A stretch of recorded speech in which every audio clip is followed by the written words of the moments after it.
Hello everyone, আসসালামু আলাইকুম। I hope আপনারা সবাই অনেক ভালো আছেন। আজকে একদমই অন্যরকম একটা ভিডিও শেয়ার করব। অনেকদিন পরে নানু বাড়িতে গেছিলাম ঘুরতে। আজকে আমার নানু বাড়ির ব্লগটা আপনাদের সাথে শেয়ার করব। নানু বাড়ি বলবো নাকি মামা বাড়ি বলবো ঠিক বুঝতে পারতেছি না। আমি যেহেতু আমার নানাকে দেখি নাই, এই জন্য আমার নানু বাড়ি বলতে ইচ্ছা করে না। আমার কাছে মামা বাড়ি বলতে বেশি ভালো লাগে। ছোট থাকতে আম্মুর সাথে অনেক মামা বাড়িতে যাওয়া হতো। প্রায় শুক্রবারেই আমরা সবাই মামা বাড়িতে চলে যাইতাম ঘুরতে। যেহেতু আমাদের মামা বাড়ি আমাদের বাসা থেকে বেশি একটা দূরে না, এই কারণে খুব তাড়াতাড়ি চলে যাওয়া যায়। এখন তো বড় হয়ে গেছি, মামা বাড়িতে তেমন একটা যাওয়া হয় না। এই মনে করেন যে 3 মাস 6 মাস পরে মামা বাড়িতে যাওয়া হয়, কিন্তু এখন অনেক বেশি মামা বাড়িতে যাইতে ইচ্ছা করে। ছোট থাকতে তো আমরা যাইতে চাইতাম না, আম্মু রাগারাগি করে নিয়ে যাইতো, কিন্তু এখন আম্মুর থেকে আমরাই বেশি যাইতে চাই। আর আমি হচ্ছে কোথাও যে রাত থাকা পাবলিক না, আমি দিনে যাব দিনে চলে আসব। আমার অনেকগুলো খালা আছে, তাদের বাড়ি মনে হয় আমি বছরে একবার হলেও যাই না। বাসার এত কাছে মামা বাড়ি, তারপরেও মামা বাড়িতে আমি তেমন একটা যেয়ে থাকি না। আম্মু যদি যায় তাহলে আম্মুর সাথে যাওয়া হয়, কিন্তু নিজে একা কোথাওই যাওয়া হয় না। এরই মধ্যে অনেক বকবক করে ফেলছি আপনাদের সাথে। আপনাদেরকে তো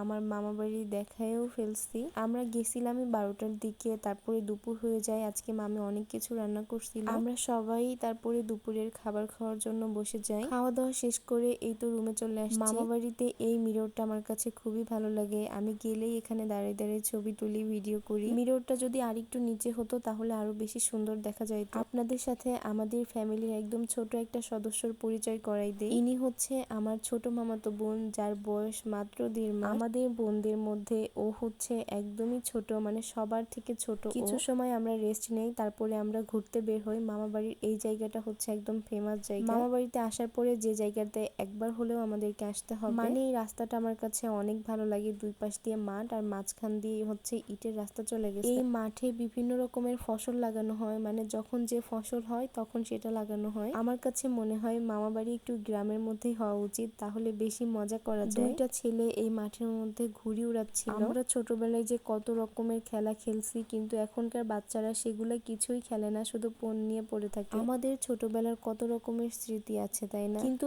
এখনকার জেনারেশনের বাচ্চারা খেলা কি, বিভিন্ন রকমের খেলা আছে সেগুলা তারা জানেই না। এইখানেই একজনের বাড়ির পাশে দেখলাম অনেক গেট ফুল গাছ হয়েছে, যেগুলো আমি আর আমার মামাতো বোন তুলে নিয়ে আসছিলাম। আমি ভাবছিলাম গাছগুলো আমি বাসায় এনে লাগাবো, কিন্তু ভুলে আমি মামা বাড়িতেই রেখে চলে আসছি। এই গাছটাতে অনেক আম ছিল। আমি আমার মামাতো বোনকে বলতেছিলাম তুমি একটা আম চুরি করো, আর আপুর সাথে সাথেই যে একটা আম নিয়ে চলে আসছে। পাশে 2-3টা ছেলে খেলা করতেছিল, ওরা বলতেছিল আম চুরি করছে, আম চুরি করছে। মানে এত বেশি ফানি ছিল জিনিসটা।